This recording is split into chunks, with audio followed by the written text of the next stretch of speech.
ನಮಸ್ತೆ ವೀಕ್ಷಕರೇ, ನೀವು ನೋಡ್ತಾ ಇದ್ದೀರಾ ಪ್ರಜಾ ಫ್ಲಾಶ್ 10. ನಾನು ದಿಶಾ ಆಚಾರ್. ಇದೀಗ ನೋಡೋಣ ಈವರೆಗಿನ ಹೈಲೈಟ್ಸ್. ದರ್ಪ ಸುಮ್ಮನೆ ಬರುವುದಿಲ್ಲ, ಜನರು ಕೊಟ್ಟ ಅಧಿಕಾರದಿಂದ ಬರುತ್ತದೆ.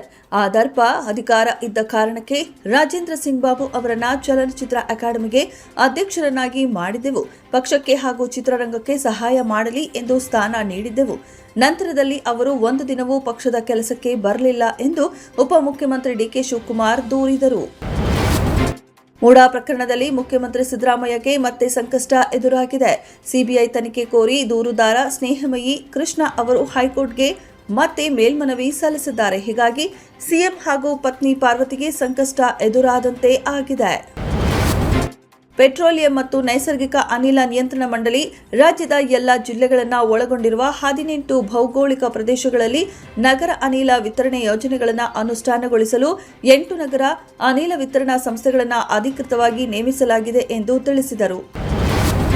ಕರ್ನಾಟಕ ಲೋಕಸೇವಾ ಆಯೋಗ ಕಳ್ಳರ ಸಂತೆ ಆಗಿದೆ. ಭ್ರಷ್ಟಾಚಾರದ ಕೂಪವಾಗಿದೆ.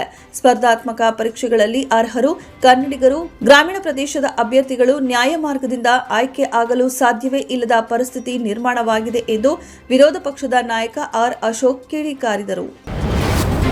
ರಾಜ್ಯದಲ್ಲಿ ಯಾವುದೇ ವಿಶ್ವವಿದ್ಯಾಲಯಗಳನ್ನು ಮುಚ್ಚುವ ಪ್ರಸ್ತಾವನೆ ನಮ್ಮ ಮುಂದೆ ಇಲ್ಲ.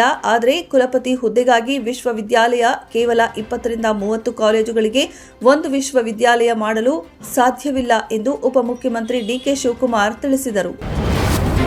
ನಮ್ಮ ಸರ್ಕಾರ ಅಧಿಕಾರಕ್ಕೆ ಬಂದಾಗಿನಿಂದ 5 ಗ್ಯಾರಂಟಿ ಯೋಜನೆಗಳಿಗೆ ಸುಮಾರು 70,000 ಕೋಟಿ ರೂಪಾಯಿಗಳನ್ನು ಜನರ ಖಾತೆಗಳಿಗೆ ನೇರವಾಗಿ ವರ್ಗಾಯಿಸಿದೆ. ನಮ್ಮದು ನುಡಿದಂತೆ ನಡೆಯುತ್ತಿರುವ ಸರ್ಕಾರ ಎಂದು ವಿಧಾನ ಪರಿಷತ್ನ ಕಾಂಗ್ರೆಸ್ ಸದಸ್ಯ ಡಾ ಯತೀಂದ್ರ ಎಸ್ ತಿಳಿಸಿದ್ದಾರೆ.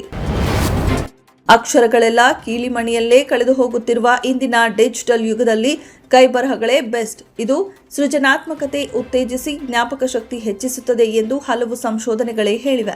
ಇದಕ್ಕೆ ಪೂರಕ ಎಂಬಂತೆ ಛತ್ತೀಸ್ಗಢದ ಹಣಕಾಸು ಸಚಿವ ಒಪಿ ಚೌಧರಿ ಅವರು ಕೈಬರಹದಲ್ಲೇ ಸಿದ್ಧಪಡಿಸಿದ ಬಜೆಟ್ ಪ್ರತಿ ಮಂಡಿಸುವ ಮೂಲಕ ಹೊಸ ಇತಿಹಾಸ ಬರೆದಿದ್ದಾರೆ.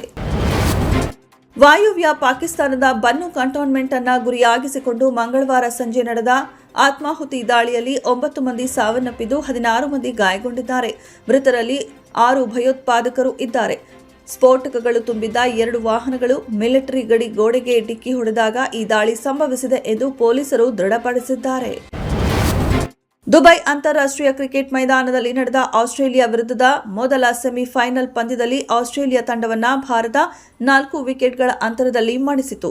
ಭಾರತದ ಪರ ವಿರಾಟ್ ಕೊಹ್ಲಿ 98 ಎಸೆತಗಳಲ್ಲಿ 5 ಬೌಂಡರಿ ಸಹಿತ 84 ರನ್ ಕಲೆ ಹಾಕಿ ಗೆಲುವಿನಲ್ಲಿ ಮಹತ್ವದ ಪಾತ್ರ ನಿರ್ವಹಿಸಿದರು. ರಾಜಕೀಯ ನಾಯಕರು ಹಿಟ್ಲರ್ ನೀತಿ ಅನುಸರಿಸಬೇಡಿ ಎಂದು ಹೇಳುವ ಮೂಲಕ ಡಿಕೆಶಿ ಅವರ ನಟ್ಟು ಬೋಲ್ಟು ಹೇಳಿಕೆಗೆ ಸುದೀಪ್ ಮ್ಯಾನೇಜರ್ ಕಿಡಿಕಾರಿದ್ದಾರೆ. ಡಿಸಿಎಂ ಡಿಕೆ ಶಿವಕುಮಾರ್ ಅವರು ಸ್ಯಾಂಡಲ್ವುಡ್ ನಟ ನಟಿಯರು ಕಲಾವಿದರ ನಟ್ಟು ಬೋಲ್ಟು ಟೈಟ್ ಮಾಡೋ ಬಗ್ಗೆ ಹೇಳಿಕೆ ನೀಡಿದರು. ಈ ಬಗ್ಗೆ ಸ್ಯಾಂಡಲ್ವುಡ್ನಲ್ಲಿ ಪರ ವಿರೋಧದ ಚರ್ಚೆ ಜೋರಾಗಿದೆ. ಇದರ ಮಧ್ಯೆ ಕಿಚ್ಚ ಸುದೀಪ್ ಮ್ಯಾನೇಜರ್ ಚಕ್ರವರ್ತಿ ಚಂದ್ರಚೂಡ್ ಅವರು ಫೇಸ್ಬುಕ್ ಲೈವ್ಗೆ ಬಂದು ತೀವ್ರ ಆಕ್ರೋಶ ಹೊರಹಾಕಿದ್ದಾರೆ. ಇದಾಗಿತ್ತು ಈವರೆಗಿನ ಹೈಲೈಟ್ಸ್. ಮತ್ತಷ್ಟು ಅಪ್ಡೇಟ್ಸ್ಗಾಗಿ ನೋಡ್ತಾ ಇರಿ ಪ್ರಜಾಧ್ವನಿ ಟಿವಿ.